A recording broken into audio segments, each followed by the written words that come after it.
नमस्कार, मैं हूं आशीष चित्रांशी और आप देख रहे हैं द न्यूज लॉन्चर। और आज सीडब्ल्यूसी की कांग्रेस वर्किंग कमेटी की जो मीटिंग हुई है, उसमें बड़ा फैसला हुआ है। नरेंद्र मोदी की सरकार के खिलाफ आंदोलन का फैसला।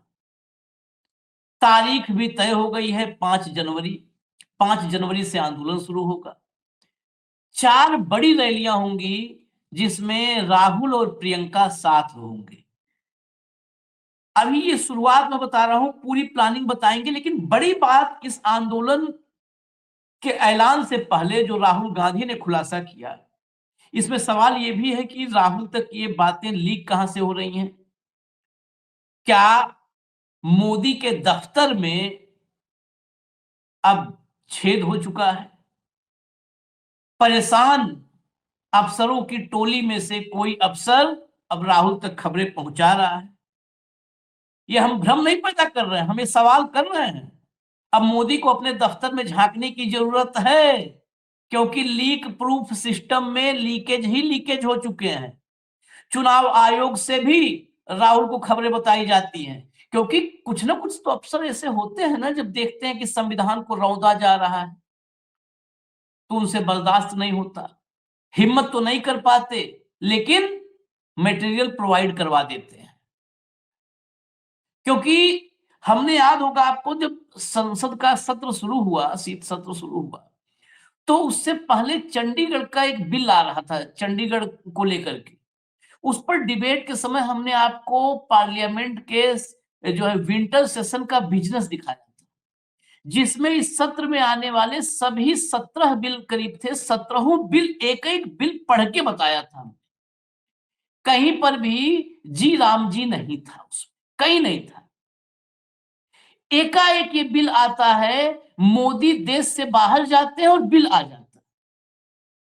तभी बहुत संदेह हुआ था और इस संदेह पर हमने काफी चर्चा की थी। अब राहुल गांधी ने एक बड़ा खुलासा किया है कि ये मोदी के दफ्तर में रातों रात खेल हुआ था। मोदी के दफ्तर में हुआ था, पीएमओ में हुआ था। उसी पीएमओ में जिसमें आज की तारीख में सट्टेबाजी के भी आरोप लग रहे हैं। जिस पीएमओ में देश के खिलाफ काम करने के, अगर पीएमओ में सट्टेबाजी हो रहा है तो देशद्रोही काम है ये। उस पीएमओ में रातों रात इस बिल पे क्यों काम हुआ, क्या मकसद था?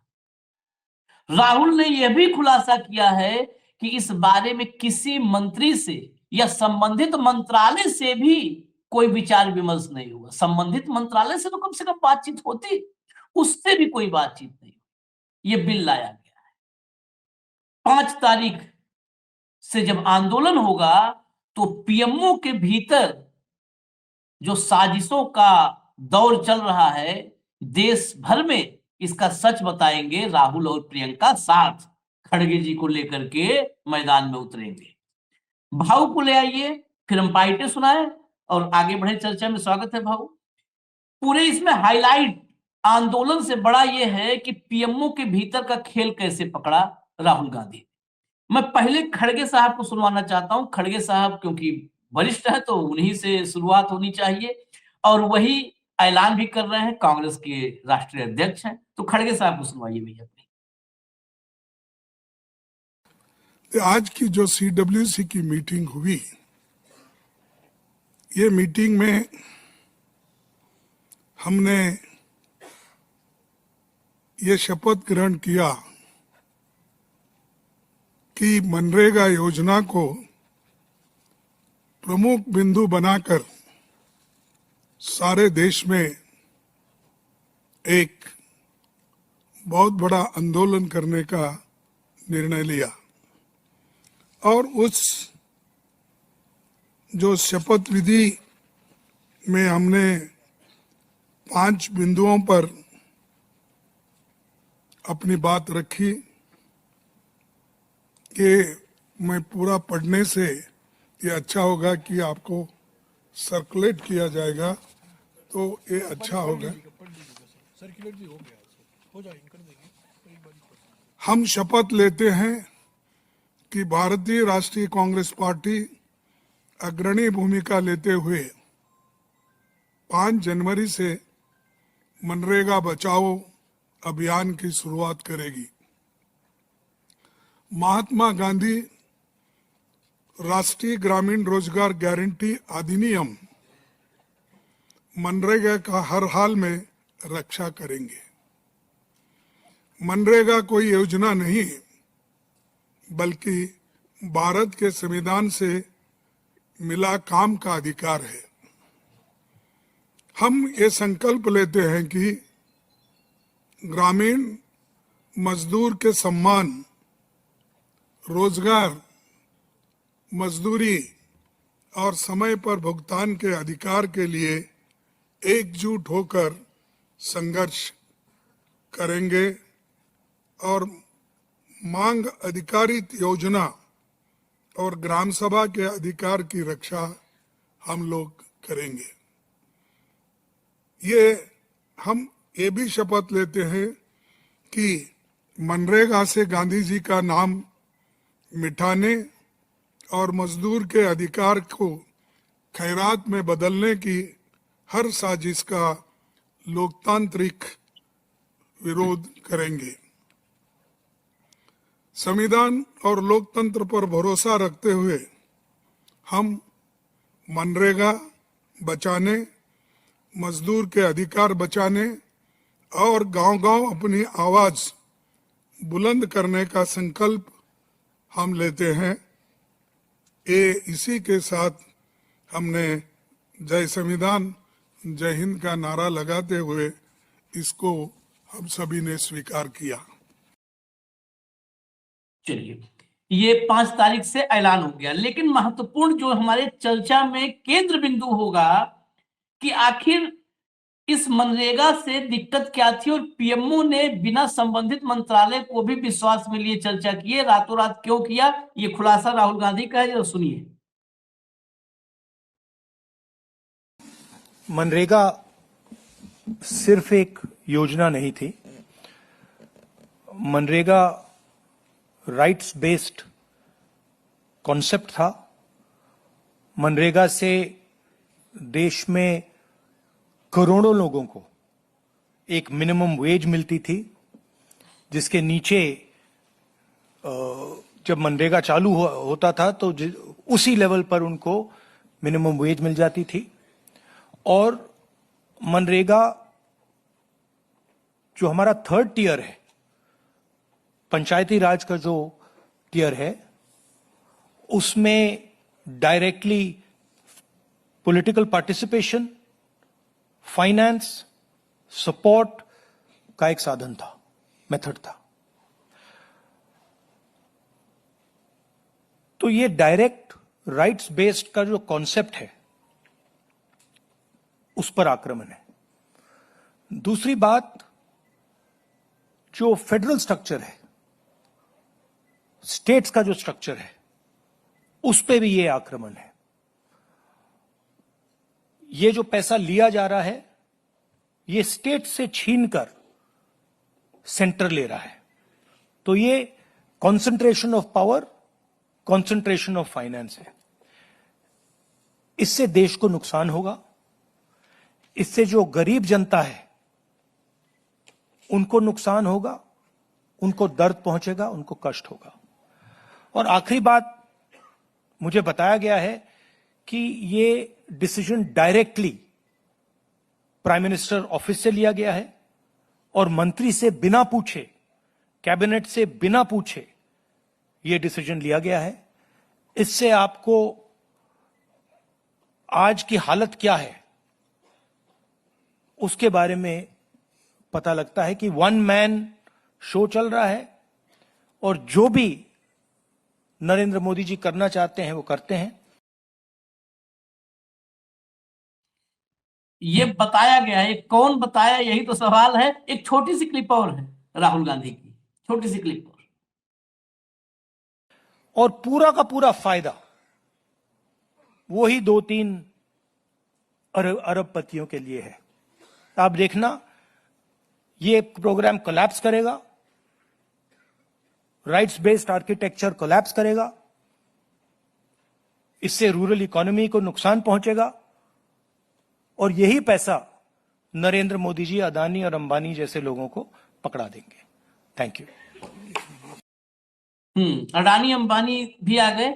एक बाइट और, क्योंकि 5 तारीख से शुरू होगा ये आंदोलन अभियान, लेकिन उसमें जो रैलियों वाली बात है वो दोनों जगह नहीं आई है। इंफॉर्मेशन उस सीडब्ल्यूसी में शामिल अखिलेश प्रसाद सिंह ने दी, बाहर निकले तो जरा अखिलेश प्रसाद सिंह को सुनवाइए। नहीं, वहाँ सीधा मनरेगा, महात्मा गांधी जी का जो नाम बदला गया है, रोजगार गारंटी कानून को जो खत्म किया गया है, उस पे केवल चर्चा हुई और 5 तारीख से आंदोलन पूरे देश में शुरू होगा। उनके ट्वीट पे कोई चर्चा नहीं हुई अंदर, बट संगठन की तारीफ की है। आपको लगता है कि आपकी कांग्रेस पार्टी में संगठन जो है वो ठीक नहीं है या मजबूती की जरूरत है? संगठन तो हमेशा ही मजबूत करने की जरूरत रहनी ही चाहिए। किसी भी संगठन को मजबूत करके ही लोगों की सेवा की जा सकती है। मनरेगा के अलावा क्या क्या मुद्दे रहेंगे? मनरेगा बचाओ आंदोलन की शुरुआत 5 जनवरी से कांग्रेस पार्टी शुरू करेगी पूरे देश में, और ये 4 रैली होगी जिसमें कांग्रेस प्रेसिडेंट राहुल जी, प्रियंका जी, सब लोग सम्मिलित हों। ठीक है, थैंक यू। 4 रैलियां होंगी। ये रैलियों की बात अधूरी थी, इसलिए इसको सुनवाया। भाऊ, कहां से लीक हुई मनरेगा में ये छेड़खानी क्यों हुई? मनरेगा के खिलाफ आंदोलन से कांग्रेस को क्या फायदा मिल सकता है? ये 3 एक साथ। देखिए आशीष जी, मनरेगा एक लाइफ सेविंग योजना थी सरकार के लिए। इस देश की आबादी बढ़ रही है, बेरोजगारी बढ़ रही है, यहाँ पे रोजगार के अवसर नहीं के बराबर है। और 2014 के बाद जो सरकार का पॉलिसीज का टिल्ट है वो औद्योगिक घरानों के समर्पित है। ऐसे में मजदूर और गरीब कहाँ जाएगा, ये बड़ा सवाल है। अब मनरेगा ने, जिसको इन्होंने विफलता का स्मारक समझ के मैं मनरेगा को रख रहा हूं, ये बोलने वाले मोदी जी की सफलता में यदि कुछ है तो ये मनरेगा ही है, 2014 से लेके 2025 तक। अब प्रश्न ये पूछता है कि एकाएक रातों रात मनरेगा पे हमला क्यों? यदि आप विपक्ष की सरकारें देखें, जहां जहां है, कांग्रेस की सरकारें हैं 3 जगह, उसके बाद आप तमिलनाडु, उसमें तमिलनाडु में देखिए, केरल में देखिए, और आपको बंगाल में देखिए, ये विरोधी पार्टियों की सरकार है, पंजाब में देखिए। अब इन सरकारों के लिए मनरेगा एक लाइफ सेविंग है, क्योंकि उन सरकारों में अल्टीमेटली होता क्या आशीष, जब बेरोजगारी बढ़ती है तो सबसे पहले हिट जो है वो उस राज्य सरकारों को झेलनी पड़ती है जहां राज्य में बेरोजगारी है। केंद्र को तो लोग बहुत बाद में कोसते हैं, पहले तो अपने राज्य सरकार को कोसते हैं। तो ये जी राम जी लाके ये पूरा अधिकारी केंद्र ने अपने साथ दे दिया। यदि बंगाल में कल रिपीट होती है ममता की सरकार, तो केंद्र तय करेगा कि बंगाल में मनरेगा की जरूरत ही नहीं है, और बंगाल में फंड ही नहीं जाएगा मनरेगा का। अब सरकार चिल्लाती रहेगी कि हमको मनरेगा का फंड चाहिए, हमको मनरेगा, बोलेगा नहीं, हमने तय कर लिया आपको मनरेगा ही नहीं है।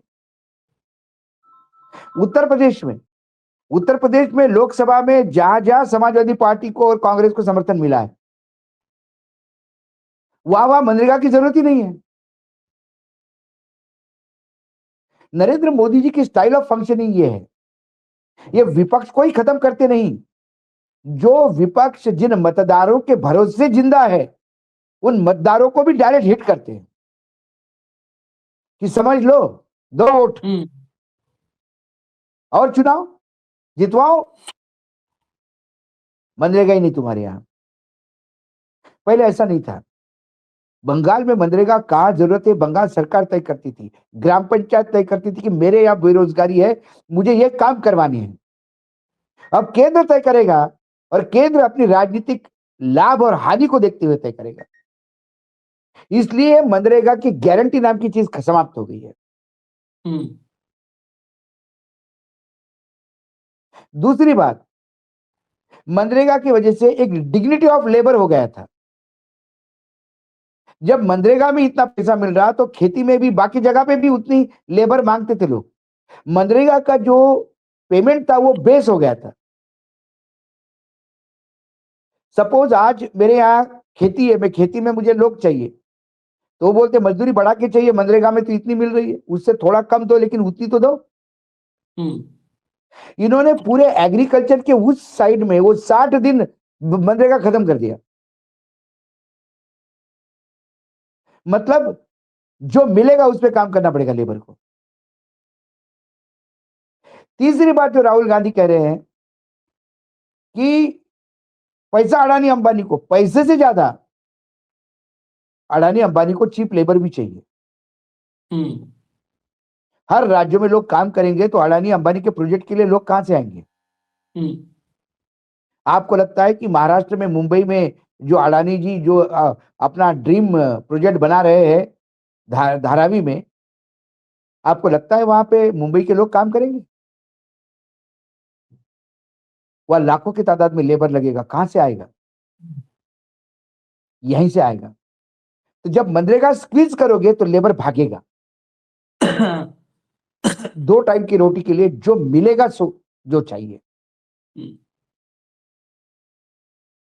ये बहुत बड़ा प्लान है। ये एक षड्यंत्र के तहत पूरी पिछले 6 महीने से इस पर वर्किंग हो रहा होगा, लेकिन किसी को खबर लगने नहीं दी। और एक जो 15 बिलों की लिस्ट थी उसमें तो नहीं था ना, नहीं, बिजनेस में नहीं था। विंटर फिर सेशन में एक खबर लीक हो गई और उसमें भी कहा पूज्य बापू योजना होगी। ये नाम बदल रहे सिर्फ। इन्होंने नाम तो बदला ही, बापू को तो छोड़ दिया। राम जी को ले आए और राम जी का नाम लेने के लिए जितना छिछोरापन करना था, अंग्रेजी, हिंदी, उर्दू, स्पेनिश वानी जो भी जोड़ के उन्होंने राम जी कर दिया, जी राम जी। लेकिन उन्होंने अधिकार बेस्ड इस योजना का राम नाम सत्य कर दिया। ना ये गारंटी रही है, ना ये काम का अधिकार रहा है। ये अब केंद्र सरकार की मर्जी हो गया है। और केंद्र सरकार की मर्जी, सबसे पहले प्रायोरिटी में उद्योगपति आता है, फिर प्रायोरिटी में वो लोग आते हैं जिनको इन्होंने मतदान किया, फिर डबल इंजन की सरकारें आती है, फिर बचता ही कुछ नहीं। तो विपक्षी सरकारें तो हाथ फैला के कटोरा लेके बैठी रहती है। ये मनरेगा को नष्ट करने के लिए, यहां जॉब क्रिएशन के लिए लोग लड़ रहे हैं, यहां जॉब खत्म करने। और दूसरी बात, आपने इसका बोझ डाल दिया राज्य सरकारों पे। केंद्र का क्या जा रहा है? डबल इंजन की सरकारें भी है, वहां उनका क्या जा रहा है? केंद्र का क्या जा रहा है? लोग कर्ज ले लो। नरेंद्र मोदी जी तो कर्ज लेने के लिए जाने जाते थे। जब केशुभाई पटेल ने गुजरात की सत्ता छोड़ी और नरेंद्र भाई ने पकड़ी, तब गुजरात के ऊपर कर्जा नहीं के बराबर था। और जब मोदी जी दिल्ली आ गए प्रधानमंत्री बनके, तो गुजरात पहले 4 कर्जदार राज्यों में था। कर्ज लेकर घी पीना ये बहुत पुरानी बात है इनकी। जुमलेबाजी करना, ये आप यदि इनके सारे भाषण उड़ा के देखिए गुजरात के, सिवाय जुमलेबाजी का कुछ नहीं है।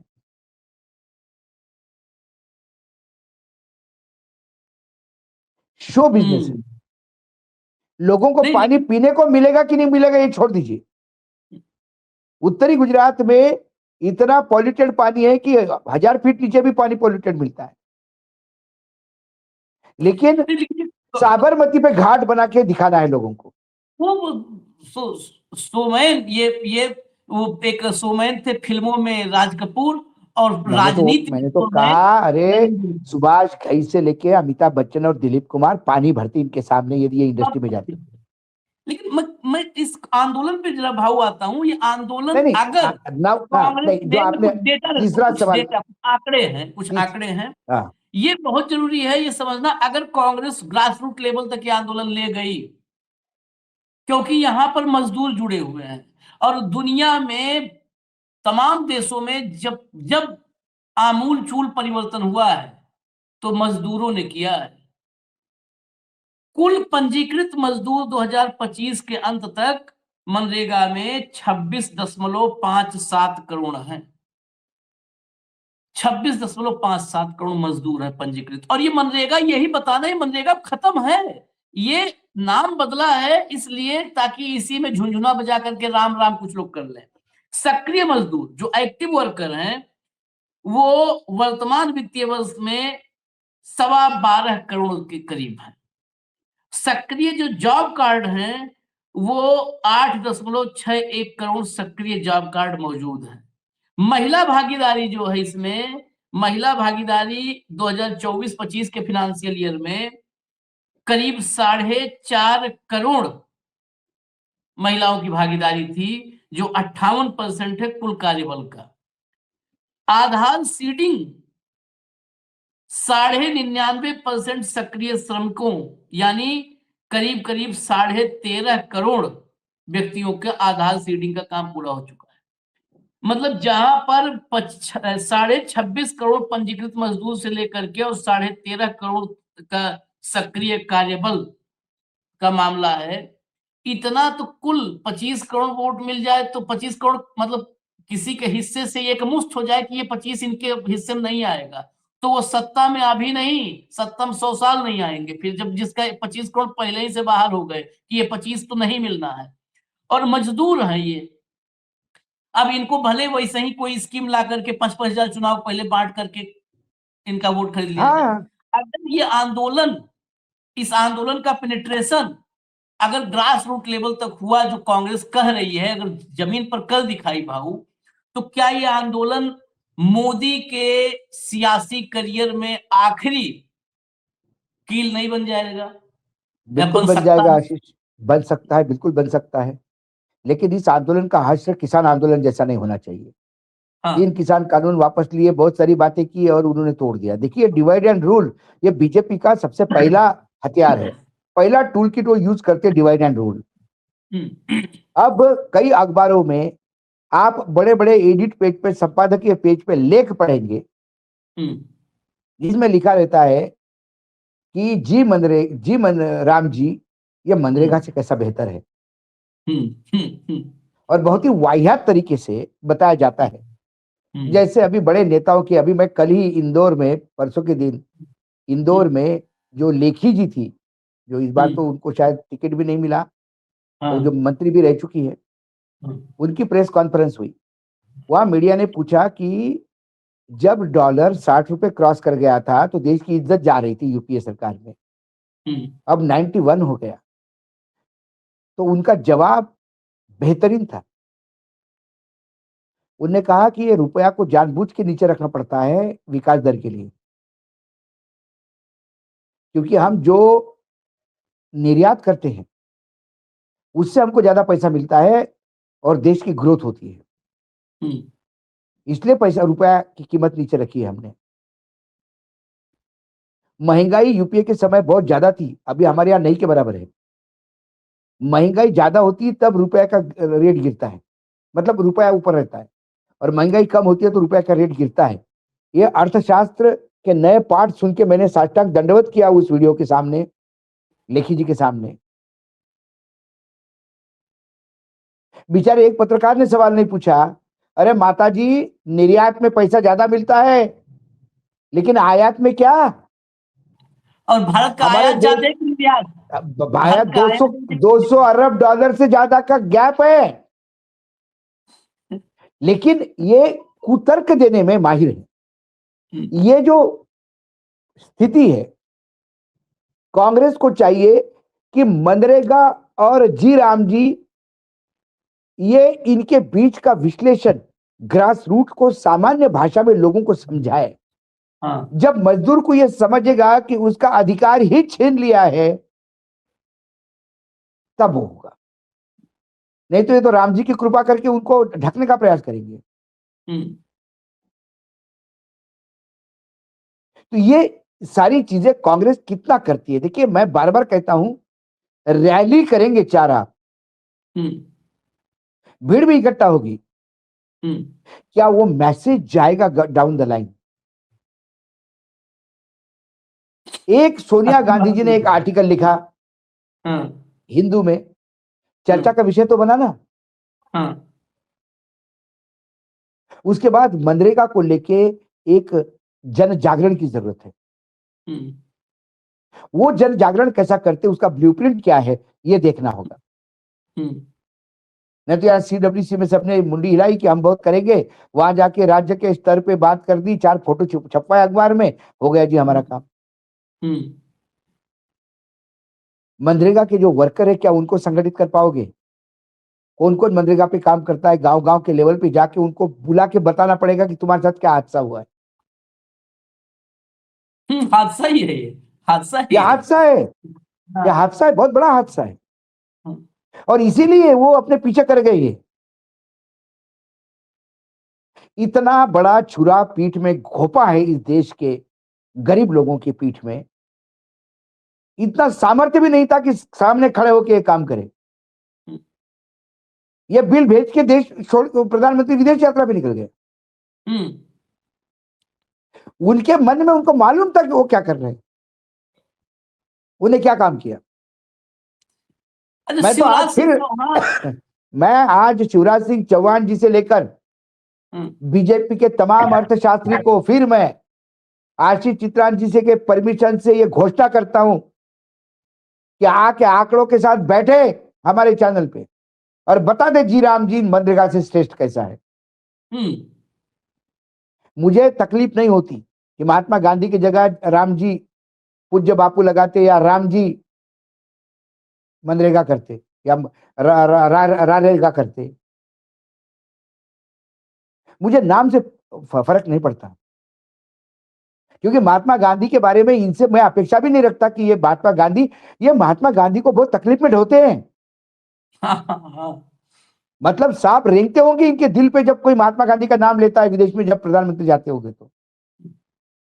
गोडसे के पूजक महात्मा गांधी के दोस्त कैसे हो सकते हैं? और गांधी के भरोसे नहीं है। जिनके सांसद बोलते हैं कि मैं गोडसे की पुजारी हूं, गोडसे मेरा रोल मॉडल है। तो गांधी का नाम मिटा देंगे वो कोई प्रॉब्लम ही नहीं। ऐसा ही चलता रहा, 400 जितनी सीटें मिल जाएगी, ये गांधी जी की समाधि भी उखाड़ के रख देंगे और ये प्रूव करने का प्रयास करेंगे कि गांधी घातक थे इस देश के लिए। नहीं, वो एक है तो वो छिछोरा छोड़ कवि। दीजिए, मैं फर्जी उस कवि एक है, एक हाँ फर्जी हाँ, कवि है इस देश का। इस है फर्जी ना। कवि, वो फर्जी कवि बता रहा था ना कि पटेल को ले लियो, गांधी को भी ले लो।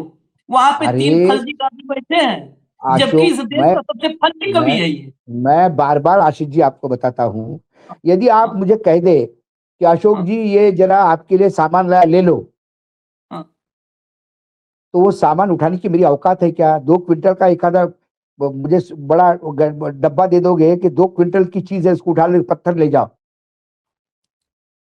पटेल को उठाना, बीजेपी की 10 पीढ़ियां भी अभी पैदा नहीं होगी, उनको पटेल नहीं संभलेगा। सरदार पटेल के वैचारिक वजन इतना है, इनका बाप नहीं संभाल पाएगा। वो कवि जो है फुहड़, वो ये कह रहे थे कि वर्ड महात्मा में गांधी और फर्जी आपके बोलिए, फर्जी है वो। फर्जी फर्जी हाँ, वो ये कह रहा था कि आपका और आपके महात्मा गांधी में बहुत साम्य है। हाँ, हाँ, एक बार फिर कल महात्मा गांधी की हत्या हुई है, उसने जब ये बात कही, हाँ, फिर मैंने महात्मा गांधी के विचारों पे गोलियां चलाई है। एक गोर से और पैदा हुआ जिसने महात्मा गांधी को और बीजेपी के विचारों को सामने बताया।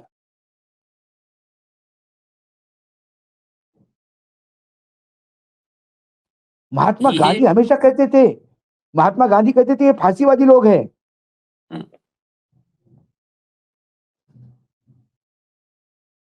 और इनको साम्यता दिख रही है कि क्यों इनको जिस राजनीतिक दल को इन्होंने खड़ा करने के लिए अपनी जी जान मदद की, वहां राज्यसभा नहीं मिली, वहां लात मिली तो ये वहां से बाहर हो गए। फिर कांग्रेस जहां सत्ता में थी वहां कांग्रेसी हो गए, और अशोक गहलोत और बघेल जैसे लोगों ने पाला है इनको। हम्म, अब उनको लगा कि कांग्रेस बिल्कुल कहीं सत्ता में आती दिखाई नहीं दे रही, तो अभी इनको बीजेपी में ही राम दिखने लगा है। तो ऐसे जो लोग हैं, ऐसे फर्जी लोग समाज में बने रहेंगे, जो जो वो क्या बोलते हैं उसको, वेदर कॉक है ये। जैसे जैसे वेदर चेंज होता है वैसे वैसे ये अपने हिसाब से बदलते हैं। इनके पूर्वज गिरगिट रहे होंगे जो बार बार रंग बदलते हैं। चलो छोड़िए गिर- उनसे, वो इतना बड़ा आदमी भी नहीं कि गिरगिट- उसकी बात की जाए, लेकिन हाँ, नहीं, नहीं, नहीं, लेकिन उतना बड़ा लेकिन नहीं है, लेकिन वो बड़ा नहीं है, लेकिन आज ये वही था जब मंच से भाजपाइयों को बेइज्जत करता था तो ये छनछनाते थे। असली मैं भाजपाइयों का चरित्र दिखाना चाहता हूं कि ये कितने, वो गिरगिटों के साथ इनका रंग कैसे मैच होता है। भाजपा को, आशीष, हम्म, सत्ता पाने के लिए जो पार्टी पीडीपी के साथ समझौता कर सकती है, जिनके पूर्वज मुस्लिम लीग के साथ सरकार बना सकते हैं, जो संविधान के खिलाफ बोलते, संविधान को नकारते थे पहले, अब संविधान को स्वीकारने लगे, जिनके जिनके पैतृक संस्थान पे झंडा नहीं फहराता था, अब फहरने लगा है मजबूरी में। तो दिक्कत तो इनसे तो ये अपेक्षा ही मत रखिएगा ये किनके साथ देंगे और किनका नहीं। इनको भ्रष्टाचारी, व्यभिचारी, सारे सदाचारी लगते हैं। जब इनके सत्ता का साथ, जो इनका सत्ता पाने का जो लक्ष्य है, यदि उसको साधने के लिए व्यभिचारी, दुराचारी, भ्रष्टाचारी, राष्ट्रद्रोही सब चल जाते हैं। सत्ता मिलनी चाहिए, और सत्ता ऐसे मिलनी चाहिए। सारे लोग आजकल राम की व्याख्या करने लगे हैं। अब ये इस देश राम में का, राम की व्याख्या कौन कर रहा है भाऊ? ये राम की व्याख्या मोदी, राम की व्याख्या दुनिया भर के जो फर्जी टाइप के कवि घूम रहे हैं वो कर रहे हैं। ये कर सब रहे राम की हैं। व्याख्या कर रहे हैं मैंने बता दूं, और अपने अरे अपने राम बहुत प्रतीक है कि नहीं राम नहीं, अपने आप अपने हैं। हर फ्रॉड का बिल्कुल अपना राम है। बिल्कुल, हर फ्रॉड का अपना राम है, हाँ, हर फ्रॉड का अपना राम है, और उसी राम की दृष्टि से वो उसी एंगल से वो देखता है। हाँ, जिसको पत्नी से तकलीफ है उसको बार बार राम की वही बात याद आ जाती है कि सीता जी को बाहर कर दिया। हाँ, बस हर सिलेक्टिव राम है, हर एक के सिलेक्टिव राम है। ये सबके राम सत्यवचनी, असत्य बोलने वाले जब राम का नाम लेते हैं तो मुझे कभी कभी मजा भी आती है, लगता है रावण भी अब कल राम का नाम जपने लगे हैं। चलो अच्छी बात। नहीं नहीं भाऊ, लेकिन इन सब पे तो जपना बात चर्चा अलग है, ये हाँ। राम को बेच रहे हैं, ये जप नहीं रहे, ये बेच रहे हैं। बेच रहे हैं। ये सब वो हैं, अभी 3 दिन से गट्टू भाई की चर्चा हो रही है। गट्टू भाई हाँ के बाद भट्टू भट्टू भाई आए। हाँ, ये सब का क्या मट्टू भाई, चरित्र है? तो मट्टू भाई, गट्टू भट्टू के ही कैटेगरी में ये वट्टू भी है। बिल्कुल बिल्कुल बिल्कुल।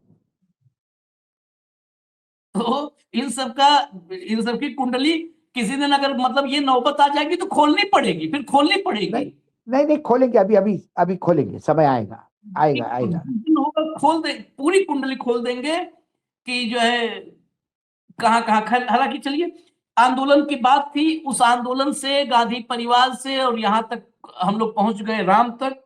और ऐसे कवि जो गांधी और को बिचवा रहे हैं, गांधी को भी अपने उसमें, गांधी बिकाऊ है। गांधी किसी की मोहताज नहीं है, पूरी दुनिया गांधी की मोहताज है। इजाजत दीजिए हमें। धन्यवाद बाबू, बहुत बहुत धन्यवाद। नमस्कार।